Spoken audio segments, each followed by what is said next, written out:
Guardians. Season of the Chosen is here. Let's dive into my personal review on this season and check out what the rest of the Destiny 2 community have to say about this.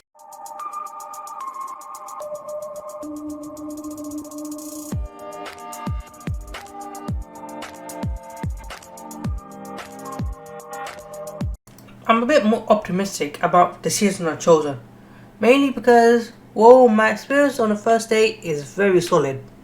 There may be spoilers in this video, but please don't watch them if you don't want spoilers and story content. So where do we begin? Okay, let's start with the story content. I get that if you want Battleground to be the main activity at the start of the season, you gotta give us a reason to play it. So Bungie had done this by starting the season with the Vanguard and Cabal talking about the Alliance in order to fight off the Hive, but Kato wants the Vanguard to bow down to them. And Commander Zavala says, nah, I ain't vibing with this, so he doesn't do that. I do wish that there were a little bit more back and forth between the Vanguard and Kato. It seems like the conversation ended in literally about 2 minutes flat. Efficient, sure, but I do wish there was a little bit more drama. I will say that it's fun seeing the Crow in the helm as someone in a leadership-ish position. I do wonder what the implication of him getting caught said that even if this even happens. If you do wait around him, you will start hearing whistling a quite familiar tune in the helm. So if you don't know what this tune is, it's Savathun's song. Now let me play a small clip for you guys.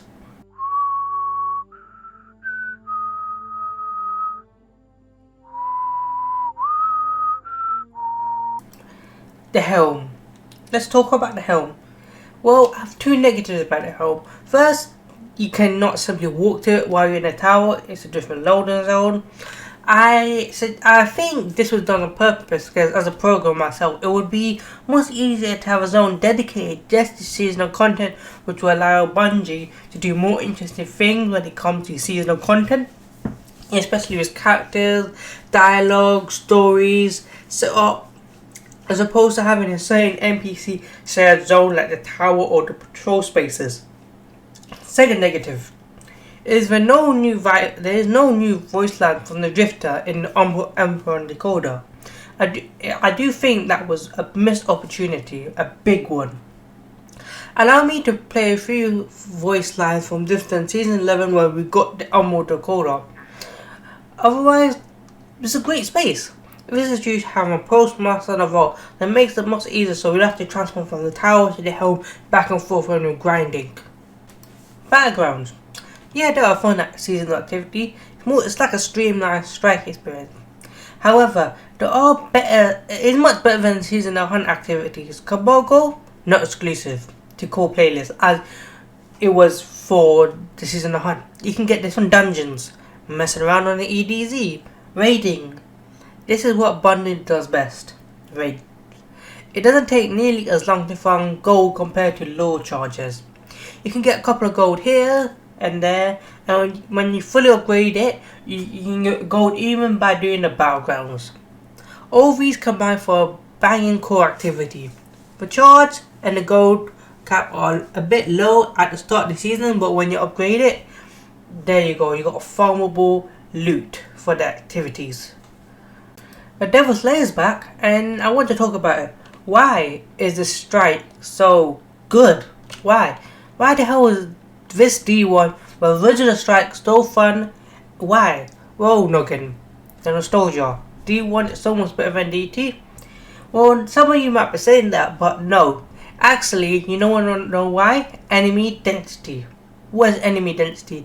The strike is overpacked with enemies. For well over 300 enemies in that strike alone. And in terms of geometry, it's not that big.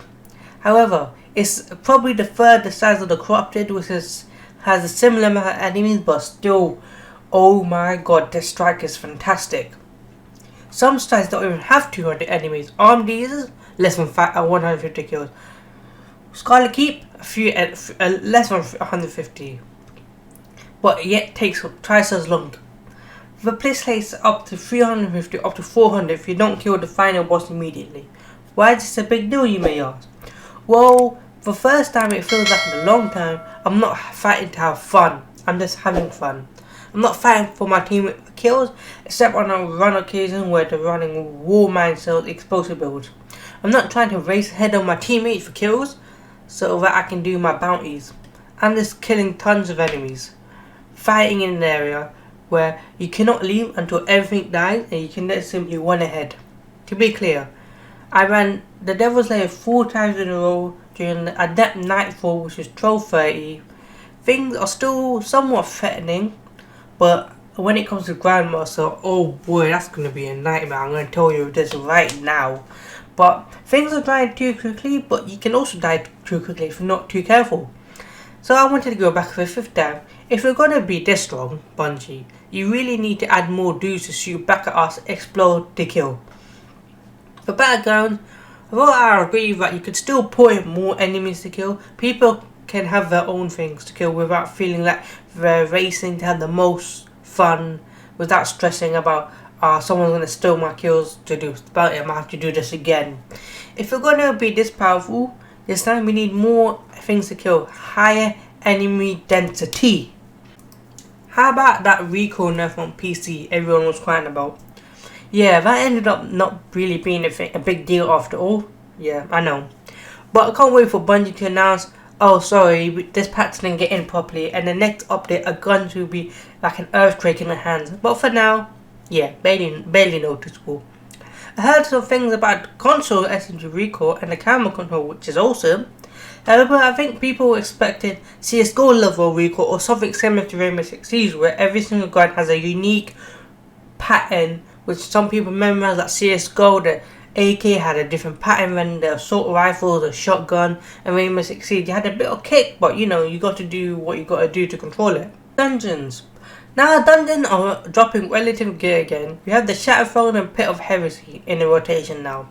Now you say, what about Prophecy? Well, Prophecy does drop loot, which is to our power level, but dungeons such as Shattered Throne and Pit of Heresy does not. Now guarantee they're not giving power drops like the Pit of Heresy or Pinnacles, but they are giving you unique rolls on the weapons, high stat armor, which is quite good. So if they drop powerful and cool weapons like these, some of them have exclusive perks as well. I'm not too worried about this because we do have a lot of activities to do. This is great for small fire teams though, who want to be able to farm powerful stuff but don't have enough people to get into a raid or don't know any raid mechanics. People love farming with guns. Guaranteed people probably want new guns to farm. And yeah, that would be nice, but at least these weapons have a revised purple. Speaking of guns, we got a big chunk of guns with the Season 2.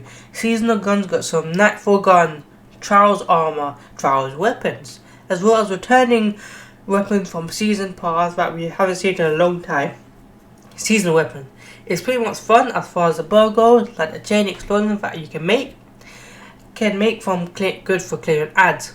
But I feel like Trinity Gold, the OG from Forsaken, pretty much get that job pretty done and fast, and plus it has a catalyst as well, which is much easier to complete compared to this seasonal weapon. Rocket launchers, they're pretty good. However, the Eyes of Tomorrow looks like it's a big nerf. However, the devs has come out and say it's a bug. Got some new seasonal mods too with Elemental Well, but I haven't messed around with them yet. But as soon as I do it, I might make a video on my own build. Some exotic, haven't bothered got them yet, but I'm trying to get some. But I'm not that powerful yet, so once I do, I'll record a gameplay of me going through there, tips and tricks. So be careful to be out watching that, looking out for that video. UI tweaks and adjustments are pretty sharp too. However, the UI has always been the strong suit of Destiny.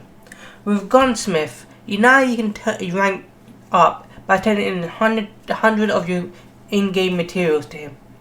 Taking some of that better stuff from the parties and combining it all together is pretty good. I had a very good time playing the new activity. I do want to see Bungie continue to innovate though, and surprise us, continue to make the game better for experience, for everything. Yes, I know we are in honeymoon phase compared to season 2, I don't think there was, but I will be making another review video later down the season, maybe the middle of it and the end of it, to see how my review has changed. So yeah, anyways, that's the end of the video guys. It's been your boy Gamenoggin. Don't forget to leave a like. And while you're down there, leave a sub. While I'm out here, before Lord Shack drags me back into the crucible for destroying people's stasis, and giving me a good telling off. Bye.